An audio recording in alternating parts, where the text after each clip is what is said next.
Oi, oi! Tudo na paz? Vamos dar continuidade à nossa série de vídeos lendo o livro O Andar no Espírito, o Andar no Poder, do Dave Robertson. Esse já não lembro qual o número de vídeo que é, mas aqui embaixo fica linkado a playlist com a ordem para que você possa escutar. Coloque o seu celular em algum lugar e vai escutando esses ensinos que, colocados em prática, vão edificar a sua vida. Hoje é o capítulo 6, isso quer dizer que é o 6º dia de leitura. A gente só pulou o final de semana, mas de segunda a sexta tem vídeo todos os dias às 7 horas da manhã. E no capítulo anterior a gente leu sobre a variedade de línguas, 4 manifestações das línguas. É um vídeo muito interessante. Ele ficou um tanto acelerado, mas assim, se você ouvir com atenção, são ensinos muito importantes. Eu estava tentando acelerar ali os vídeos para não ficar tão extenso, mas eu não sei se isso vai dar muito certo. Mas vamos dar continuidade à nossa leitura. Hoje, o capítulo 6 fala sobre a fonte de revelação de Paulo. Paulo, aquele que escreveu boa parte do Novo Testamento, o que mais tem revelações. Ele não andou com Jesus, mas ele é o que mais tem revelações sobre Jesus, sobre os feitos dele. Então, qual que é a fonte de toda essa revelação? É o que a gente vai ler no capítulo de hoje. Deixa eu confirmar se a gente vai conseguir ler todo o capítulo. Vamos ver, é um tanto grande. A fonte de revelação de Paulo. O apóstolo Paulo recebeu de Deus o plano para as fundações da igreja primitiva.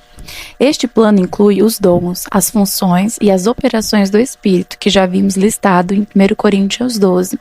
Outro estudo bem importante sobre as funções, operações, sobre os dons, os 5 ministérios e os dons que devem ser derramados sobre esses ministérios. A extensão de revelação de Paulo. Ao estudar as epístolas de Paulo, fico admirado de ver a extensão de detalhes que Deus revelou para o seu espírito, visando a estrutura fundamental completa da igreja. Torna-se óbvio que toda a revelação que Paulo recebeu é tão poderosa e detalhada quanto a que Moisés recebeu no Monte Sinai, quando Deus deu a lei a Israel. A revelação dada a Moisés ao permanecer na presença de Deus incluía não somente os 10 mandamentos, mas a complexidade da lei em todas as minúcias de detalhes, além da sua direção. Com exceção de Jesus, Paulo indubitavelmente recebeu mais revelação direta de Deus do que qualquer outro homem desde Moisés. Uma vez que percebi isso, fiquei fascinado com a busca em descobrir a fonte de revelação de Paulo. Encontrei a resposta no livro de 1 Coríntios e agora quero mostrar a você como desvendar esta mesma fonte para receber tudo de bom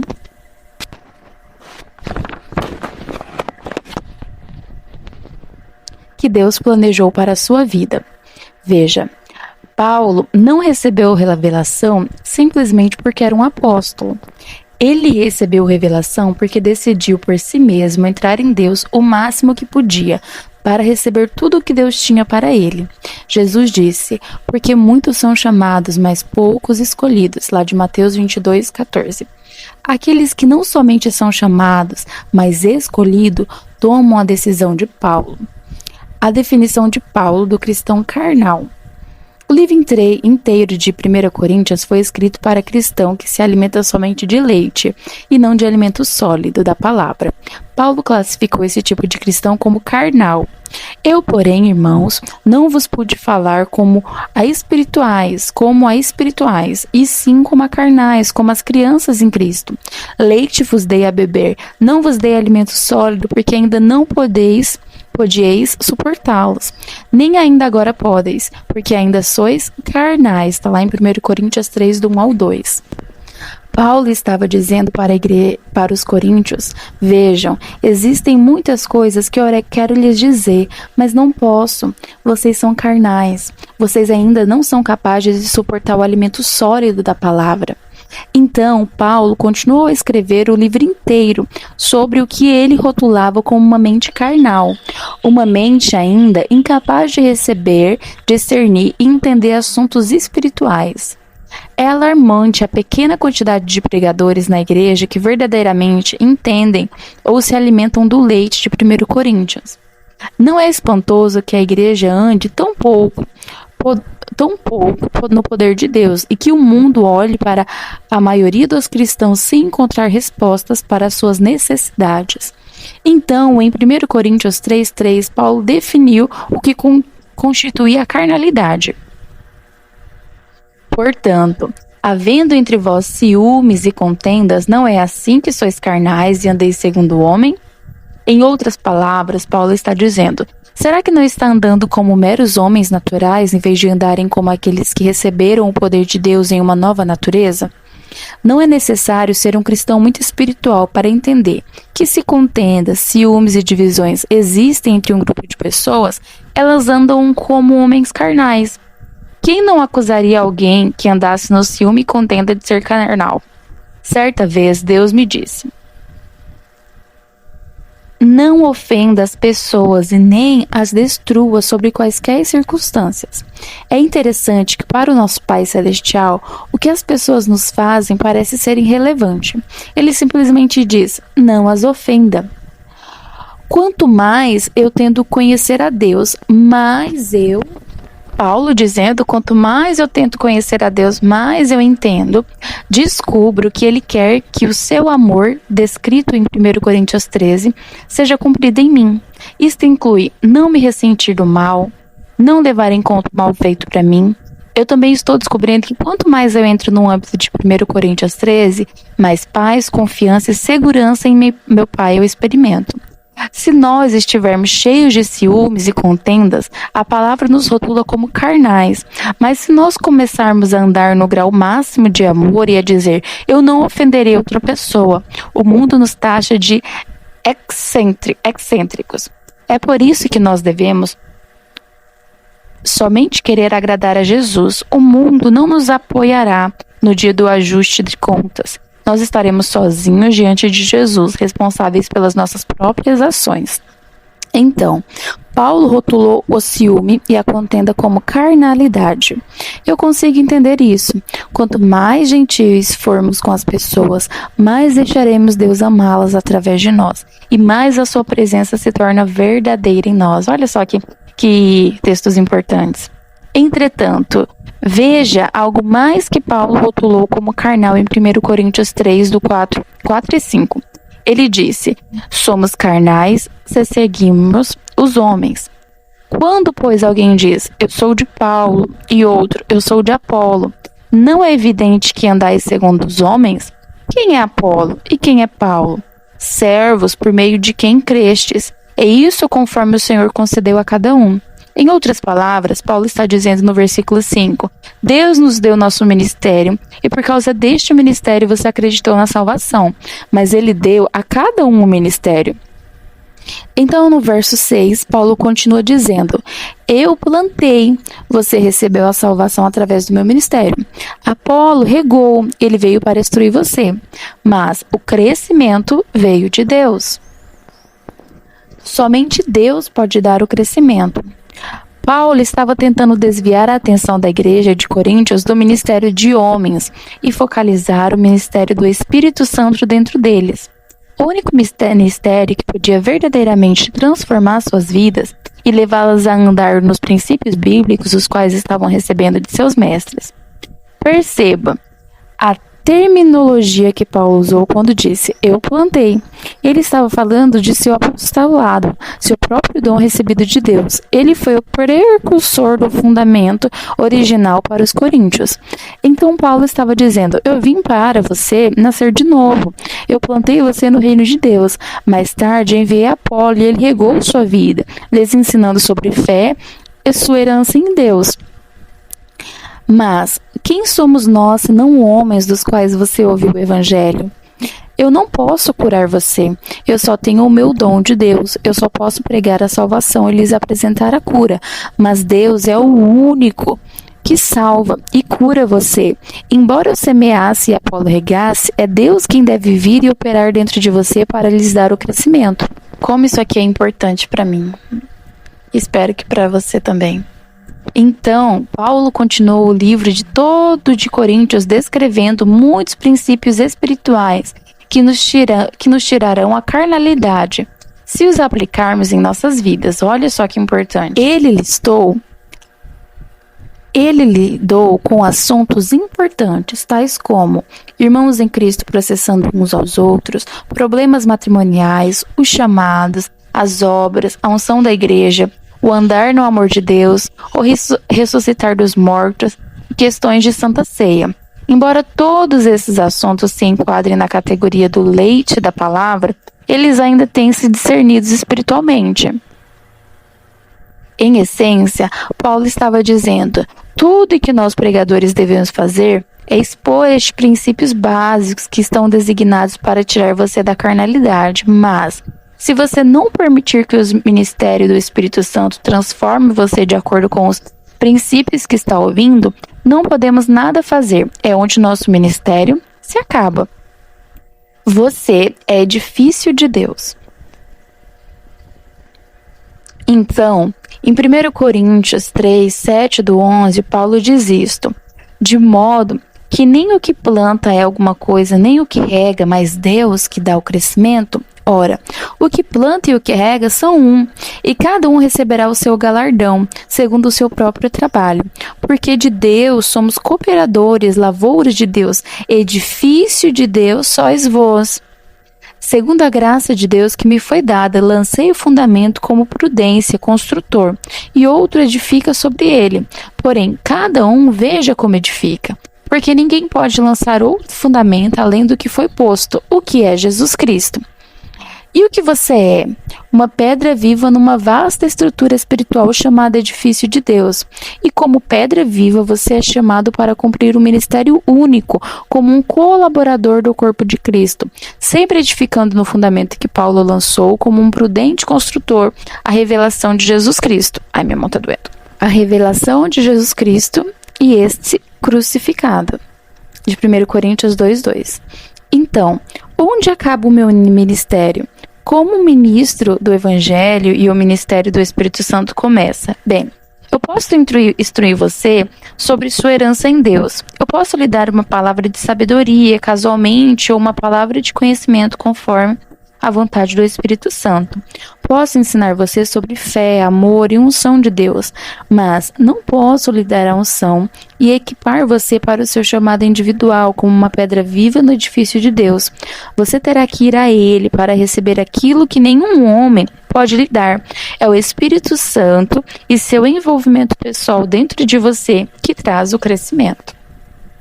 E digo mais, você não pode passar tempo orando no Espírito Santo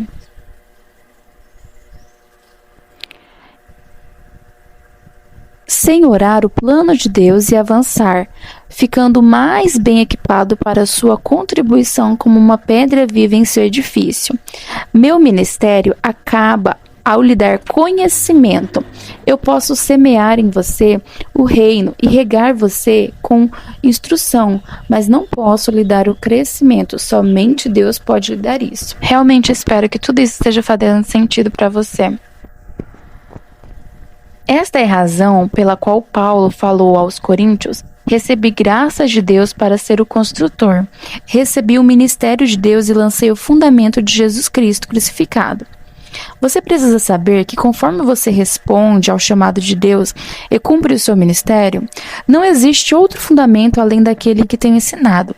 Quando sua vida toma forma e você faz a sua contribuição para o corpo, você se torna um acréscimo, uma outra camada no edifício de Deus, mas é melhor você estar atento na maneira como construirá sobre o fundamento que eu já lhe preguei, porque cumprir seu ministério de uma maneira que somente produz madeira, feno e palha. 1 Coríntios 3:12. Por que você faria isso quando você pode ir à fonte, descobrindo a fonte de revelação de Paulo? Paulo não teria chamado aqueles cristãos de carnais se não tivesse sido capaz de lhe mostrar um jeito diferente do estado carnal. Não teria feito bem algum a Paulo repreender os crentes por seguirem os homens em vez de Deus, a menos que ele lhe mostrasse como entrar pessoalmente na presença de Deus para serem transformados e para receberem o crescimento. Isso aqui é muito importante sobre quando a gente medita na palavra. de que Deus nunca vai apontar, a palavra de Deus nunca vai apontar um problema se ele não for apontar uma solução para aquele problema. Isso é uma boa mentalidade para quando a gente estiver meditando na palavra. Então, o segundo capítulo de 1 Coríntios, Paulo revelou a sua fonte de revelação. Fora a carnalidade, ciúme e contenda. Lembre-se, aquele livro é dirigido à mente carnal do cristão imaturo. Paulo quis que o cristão imaturo aprendesse como desvendar a mesma fonte de revelação que ele tinha descoberto. Ele queria encorajar os coríntios a levar o seu cristianismo além do andar dos sentidos da carne, para um relacionamento vital com Deus. Paulo estava dizendo: eu não posso revelar a você a fonte de onde eu recebi o entendimento destes ministérios divinos. Se você conseguir entender o que eu lhe digo, você não tem que permanecer carnal. Bem, pessoalmente eu não quero permanecer carnal. Quero me manter num lugar de humildade onde eu seja qualificado para ser ensinado por Paulo. Aqui é David dizendo, né? Se eu conseguir pular dentro do mesmo rio espiritual que ele frequentava para receber a revelação, eu quero fazer o mesmo, porque os ministros só podem me dar um limite. Eles não podem me dar uma unção, eles não podem me dar o meu chamado, eles não podem me ensinar sobre fé, sobre alegria e paz, mas eles podem me ensinar sobre fé, alegria e paz, mas eles não podem me dar aqueles tesouros espirituais. É Jesus Cristo, através do poder do Espírito Santo, quem deu todos os dons a quem é tudo em todos. Então, eu vou descobrir a mesma fonte a que Paulo foi aprender como permitir que Deus transforme de acordo com a palavra que foi ensinado. Vou voltar para o segundo capítulo de 1 Coríntios e vou a fundo. A fonte de Paulo é revelada. Vamos descobrir a fonte de revelação de Paulo. Assim podemos receber de Deus o que nenhum homem pode nos dar. Note o que Paulo disse em 1 Coríntios 2, 7 e 8. Mas falamos a sabedoria de Deus em mistérios, outrora oculta, a qual Deus ordenou desde a eternidade para nossa glória. Sabedoria esta que nenhum dos poderosos deste século conheceu. Porque, se a tivesse conhecido, jamais teria crucificado o Senhor da glória. Quando Paulo fala sobre o ministério, ele usa o mesmo termo usado para lendário detetive. Sei lá o que está em inglês aqui, duas palavras. Quando Holmes descobria um mistério, fazia isso encontrando pistas isoladas ou ocultas aos olhos de um observador qualquer. Então ele a punha juntos de tal maneira, chegando a uma conclusão correta. Ainda estou aparecendo no vídeo. No caso do plano de Deus para a redenção, foi necessário que a cruz estivesse escondida em Deus como um mistério. Não era como se as pistas não existissem. Elas estavam dispersas em todo o Antigo Testamento. No entanto, elas não eram óbvias o suficiente para descobrir o mistério de Cristo crucificado. Vocês estão entendendo isso? Por quê? Porque se os príncipes deste mundo houvessem conhecido este mistério, eles não teriam crucificado o Senhor da glória, e era necessário que Jesus morresse e ressuscitasse. É por isso que Paulo disse o que está escrito no versículo 9 sobre os santos do Antigo Testamento. Mas, como está escrito, nem olhos viram, nem ouvidos ouviram, nem jamais penetrou em coração humano que Deus tem preparado para aqueles que o amam. Então, algo incrível acontece entre o versículo 9 e 10. A mudança de alianças. Olhe o que 1 Coríntios 2, 10 e 11 diz. Meu Deus, nolo revelou pelo Espírito, porque o Espírito a todas as coisas perscruta, até mesmo as profundezas de Deus. Por quê? Qual dos homens sabe as coisas do homem, senão o seu próprio espírito, que nele está? Assim também as coisas de Deus ninguém as conhece, senão o Espírito de Deus. O versículo 8 e 9 falam de Jesus Cristo crucificado. Então, no versículo 10, o Espírito Santo é dado à igreja. A mudança de aliança foi dada. Foi feita. É nessa hora que Paulo começa a revelar sua fonte de revelação. Agora que Jesus morreu pelos pecados de cada pessoa, Paulo explica que Deus quer que cada um saiba o que uma vez foi escondido. Estes mistérios estão liberados agora em total revelação para a igreja. Estão disponíveis a cada crente que se entrega ao Espírito Santo, e é isso que o versículo 12 diz. Ora, nós não temos recebido o Espírito do mundo, e sim o Espírito que vem de Deus, para que conheçamos o que por Deus nos foi dado gratuitamente. O Espírito Santo veio diretamente do céu para resolver o maior mistério de todos os tempos. Sua missão é de pregar a sabedoria de Deus, a mesma que foi escondida em Deus como um mistério antes da fundação do mundo, e a revela a nós. Os santos do Antigo Testamento só receberam olhadeiras dessa sabedoria escondida. 1 Coríntios 1, do 9 ao 12. Obtendo o fim da vossa fé, a salvação da vossa alma. Foi a respeito dessa salvação que os profetas indagaram e inquiriram, os quais profetizaram acerca da graça a vós outros destinada, investigando atentamente qual a ocasião ou quais as circunstâncias oportunas indicadas pelo Espírito de Cristo, que neles estavam, ao dar de antemão testemunho sobre os sofrimentos referentes a Cristo e sobre as glórias dos quais seguiram.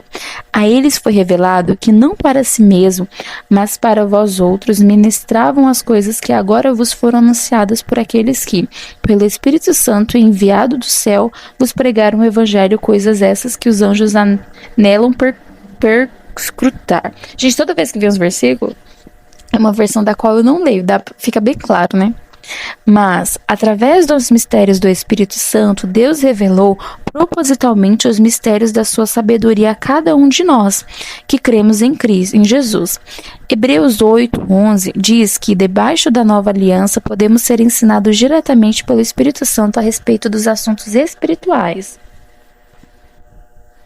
E não ensinará jamais cada um ao seu próximo, nem cada um ao seu irmão, dizendo: conhece ao Senhor, porque todos me conheceram, desde o menor deles até o maior. Esse versículo destaca a diferença entre o relacionamento de Deus com Israel, como uma nação debaixo da lei, e seu relacionamento conosco, que recebemos o Espírito Santo. A lei consistia nos 10 mandamentos, inúmeras ordens e sacrifícios de sangue, certo? Debaixo da antiga aliança, as pessoas não tinham a natureza recriada do novo nascimento. E já que isso é impossível para o homem morto espiritualmente conhecer a Deus, todos tinham de ser ensinados a conhecer Deus através da lei e dos sacrifícios. Mas agora podemos conhecer a Deus do menor ao maior, porque Ele escreveu suas leis no nosso coração e as colocou em nossa mente. Ele nos deu a mesma fonte de revelação que deu a Paulo, o Espírito Santo. Então, a fonte de revelação de Paulo é o Espírito Santo, que prescruta as profundezas de Deus com a intenção de revelá-las a nós. Há conexão entre as línguas e a revelação. Mas o que Paulo fez de tão diferente de qualquer outra pessoa que tenha sido cheia com o Espírito Santo naqueles dias? Outros profetas foram chamados, eles tinham o mesmo Espírito Santo, o que fez com que Paulo fosse mais equipado e tivesse mais acesso à revelação do que qualquer outro homem vivo. Por estudar a medida em todas as epístolas de Paulo, eu encontrei uma conexão comum entre a revelação estendida e a estabelecida em sua vida, e algo que ele fez. Paulo fez essa declaração chave em 1 Coríntios 14:18. Ai, texto maravilhoso!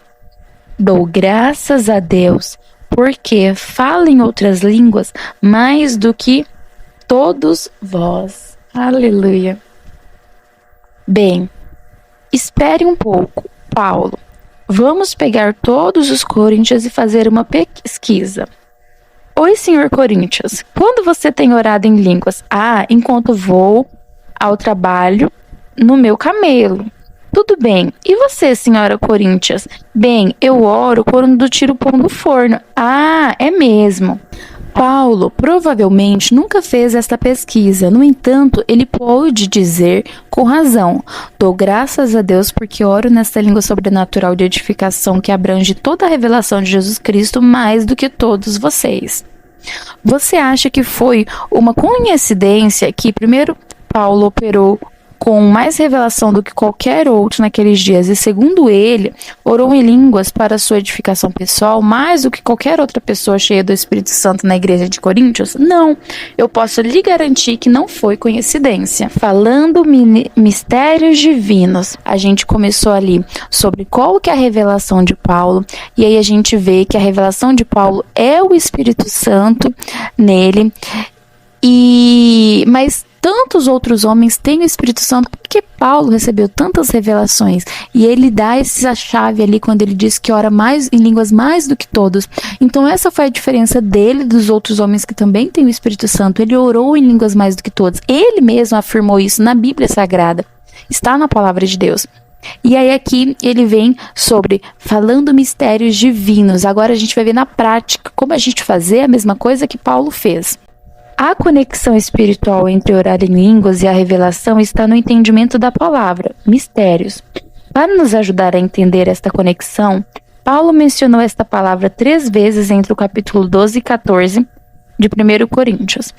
Nós já lemos a primeira vez que essa palavra é mencionada em 1 Coríntios 2,7. Mas falamos a sabedoria de Deus em mistérios, outrora oculta, a qual Deus preordenou desde a eternidade para a nossa glória.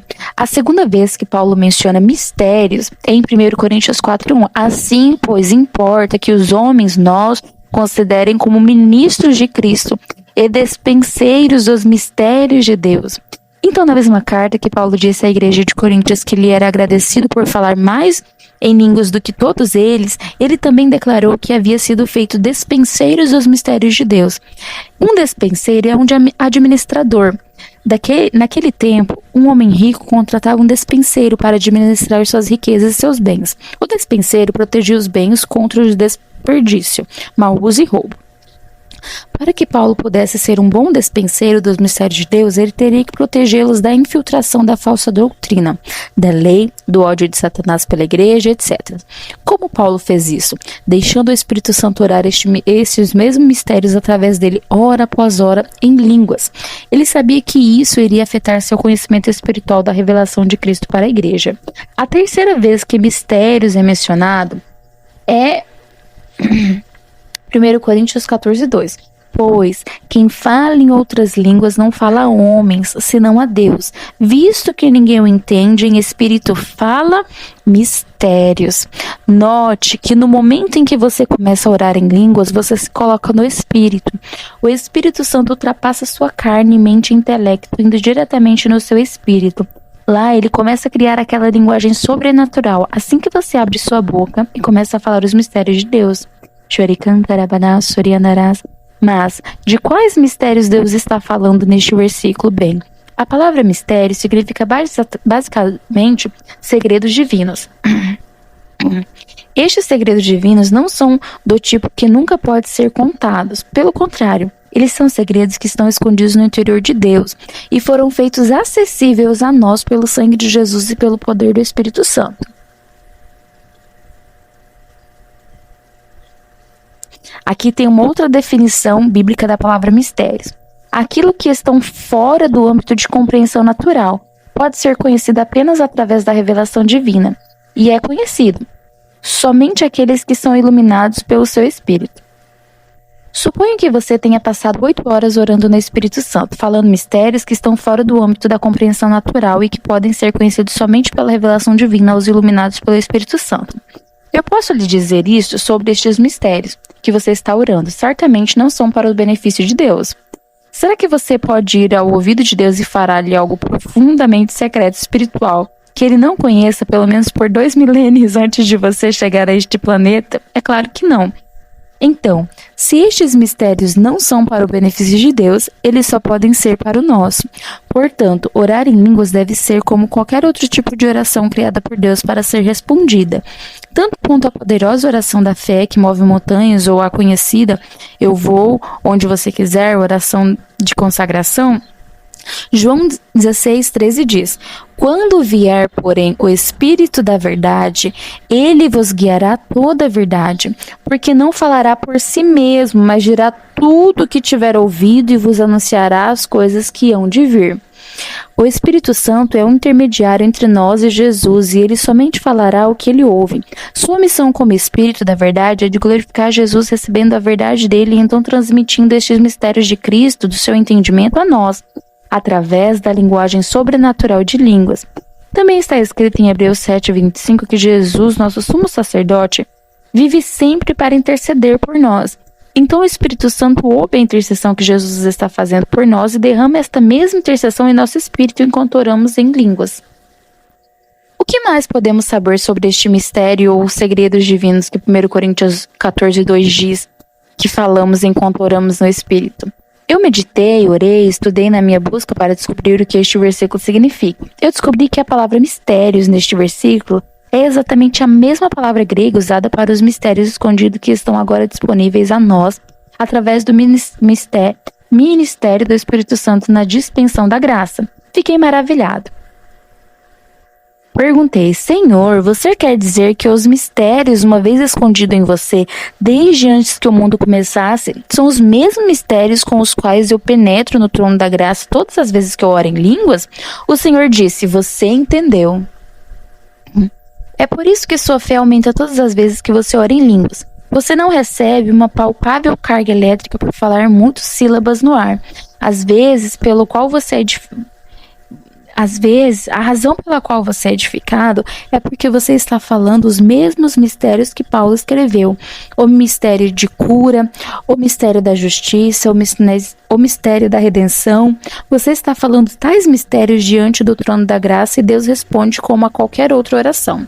Veja, a palavra línguas é uma palavra bíblica antiga para dizer linguagem. A linguagem do Espírito Santo é como qualquer outra linguagem, pois carrega em si pensamentos, expressão e frases inteiras. Na realidade, a linguagem dele é mais articulada que muitas outras criadas por homens na face da terra. Deus usa esta linguagem de edificação para aumentar nosso entendimento espiritual a respeito dos mistérios de tudo o que Cristo, a esperança da glória, é em você.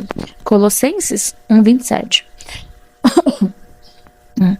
Quando o Espírito Santo é capaz de expressar estes mistérios através de seu Espírito, um dia eles se manifestam em seu entendimento. As línguas liberam literalmente o Espírito Santo para moverem sua mente com revelação, discernimento, sabedoria e entendimento das coisas espirituais. É por isso que o diabo tirou as línguas de 3/4 da igreja. É muito mais fácil para os crentes serem enganados pelas doutrinas humanas que sempre mudam quando eles estão separados da mais importante ferramenta de ensino que os capacita para aprender diretamente do Espírito Santo.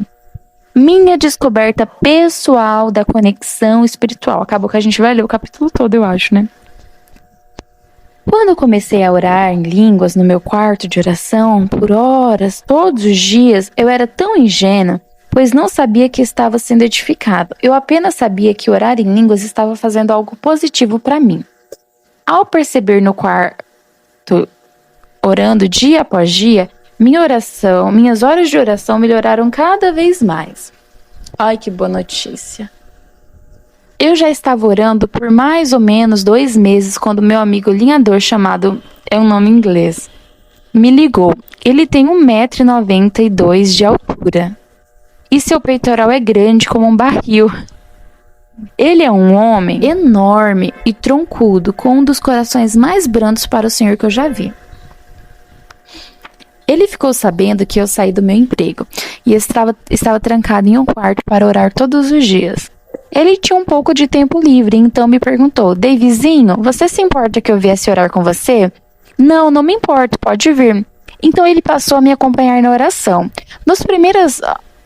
Nós, primeiramente, orávamos em inglês, e quando não sabíamos mais o que orar, começávamos a orar em línguas. Ele em um canto do quarto e eu em outro. Mas, além de orar comigo, ele também trabalhava por longas horas. Depois de um tempo, ele ficava cansado. Finalmente adormecia e roncava por umas 2 horas. Então, seu próprio ronco acordava. A primeira coisa que ele fazia era abrir o olho e olhar para ver se eu havia percebido que ele estava dormindo. Eu nunca deixei que ele notasse.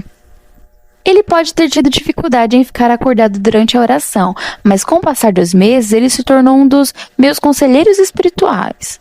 Ele viveu uma vida de fé antes de mim. Graças a ele, fui introduzido a certas verdades sobre a fé, que estabeleceram um fundamento para o meu próprio andar na fé.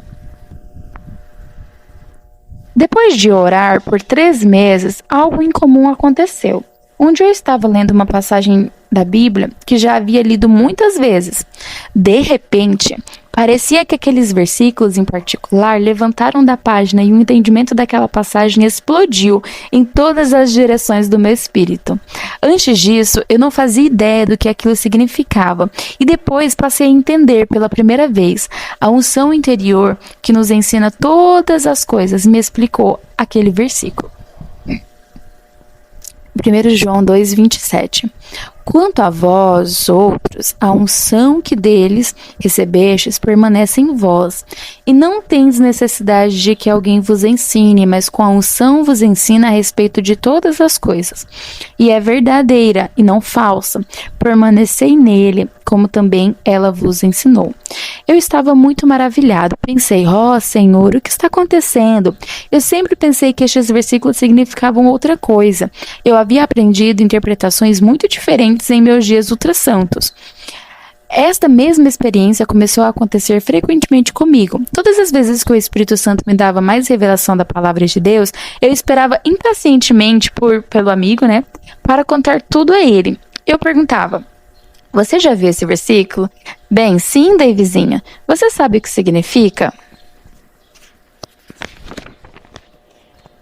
Ele começava a me explicar, com a confiança de um conselheiro espiritual. Bem, Davizinho, significa isso e aquilo. Eu ficava esperando que ele me explicasse o suficiente para eu ter certeza que ele não sabia o que eu sabia. Então eu não me segurava e o interrompia. Não, significa isso. E contava-lhe o que o Espírito Santo havia acabado de me ensinar.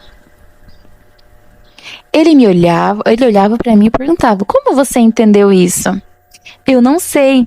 Existe algo que explode no meu interior. Eu nem sei como ou por que isso acontece, mas de repente eu entendo estes versículos. Naquela época, nenhum de nós dois sabia por que eu recebia toda aquela revelação repentinamente. Então, tentávamos achar uma razão. Eu acho que sei, eu dizia. Eu saí do meu emprego para entrar tempo integral no ministério há alguns meses. Eu não tenho salário e ninguém para eu pregar, então Deus deve estar me enchendo com a revelação porque sou um pregador. Se Ele não fizer isso, o que eu vou pregar? Então cheguei à conclusão de que Deus estava me dando a revelação porque eu havia entrado no tempo integral no ministério. Porém, mais tarde, descobri o erro naquele jeito de pensar. Eu conhecia pregadores que haviam estado no ministério em tempo integral durante toda a vida. Mesma coisa que aconteceu lá com Paulo. Consegue perceber? Mas mesmo assim nunca havia falado algo realmente edificante. Com o passar do tempo, o Senhor me deu a revelação daquilo que estava trazendo outras revelações. Ele estava se comunicando comigo da mesma maneira que ele se comunicaria com qualquer outra pessoa que ora os mistérios em línguas diante do seu trono. À medida que eu orava os mistérios divinos de todos os dias, Deus respondia minhas orações, ajustando-me a entender melhor a mente de Cristo, a palavra de Deus. Começou a se tornar viva em mim. E isso, meu amigo, é uma parte importante da edificação. Aqui está uma ilustração natural do que acontece quando recebemos uma revelação para que você possa entender melhor o processo. Você pode igualar a oração em línguas com o descarregar de informações num chip de computador. Qual é a linguagem do computador? Línguas. Então, você ora em línguas hora após hora, alimentando constantemente mistérios divinos àquele chip de computador. Em um certo momento, o Espírito Santo instala instantaneamente o conteúdo daquele chip em seu espírito, aleluia, liberando em um milésimo de segundo a revelação que ele possuía. De repente, o seu espírito entende um aspecto da Bíblia completamente diferente do que você já havia entendido. Demoraria meses que você pudesse ensinar a outros tudo que você recebeu em um milésimo de segundo. Por quê? Porque o seu espírito é capaz de entender e receber centenas e milhares de pedaços de informações em um segundo. A mente natural que é o problema. O seu cérebro é limitado. Só pode assimilar... Nossa, gente, a última página! Como passou rápido as 6 páginas? Gente, a gente não pulou nada.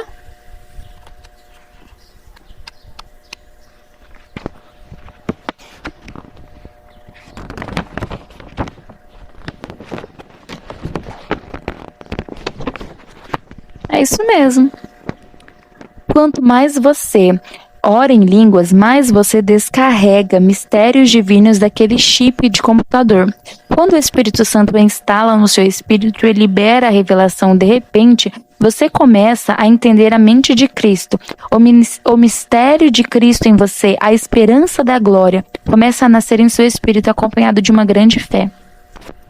Então, a fonte de revelação de Paulo e a maneira pela qual ele a recebia em ambos, eu confirmando ainda se a gente não pulou nada, reveladas no livro de 1 Coríntios, o Espírito Santo revelou a ele mistérios escondidos da sabedoria divina através das línguas para edificação pessoal. E o mesmo dom que o apóstolo Paulo usou para receber a revelação está disponível para você e para mim. É um dom que você pode exercitar de acordo com a sua vontade, a propósito, apenas porque você quer. Aleluia! E assim finalizamos o capítulo 6. Próximo vídeo é o capítulo 7, que fala orando os mistérios do plano de Deus. Um capítulo que vai abençoar a sua vida também. Assista todos os vídeos, assista na sequência, assista não, eu sempre tenho dito, ouça na verdade. Coloca o seu celular ali em algum lugar, vai fazendo as suas coisas, escutando esses ensinos que colocados em prática vão edificar a sua vida.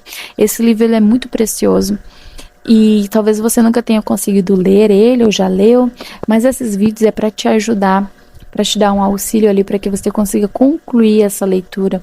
Então ele vai ficar registrado aqui no YouTube e eu intercedo para que seja uma bênção tanto na sua vida como na minha. Vamos orar hoje para encerrar esse vídeo?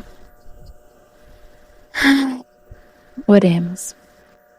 Senhor Jesus, abençoe este trabalho, que são esses vídeos, esses audiobooks deste livro, que alcance as pessoas, que as pessoas de fato consigam escutar todos esses vídeos completos, e que esses ensinos as edifiquem, que elas coloquem em prática esses ensinos. Eu intercedo por força, por fome, por busca, por sede no coração de cada um de nós, que a gente busque pela Tua Palavra, pelos Seus mistérios, que a gente creia nessa linguagem sobrenatural e a coloque em prática, Pai. Derrame essa linguagem na vida de cada um, Pai. Desamarre aquelas amarras de religião que diz que é assim, que não é, que confundem a mente, aqueles que acham que não são batizados com o Espírito, que não tem essa linguagem em suas bocas, Pai. Eu declaro pela autoridade do Teu santo nome, o nome de Jesus, que seja destravado, que as línguas sejam destravadas nos lábios garguejantes, que as bocas comecem a tremer, as línguas comecem a sair e que essa linguagem seja orada, hora após hora. Obrigada, meu Pai. Obrigada por este momento, por este tempo, por esse trabalho, por esses vídeos, por me permitir estar aqui fazendo essa obra. Aleluia. Obrigada por cada pessoa que está assistindo, Pai. Intercedo pela vida delas, intercedo por suas casas, por suas famílias, por sua mente e seus corações. Obrigada. Aleluia, Jesus. Obrigada. Amém.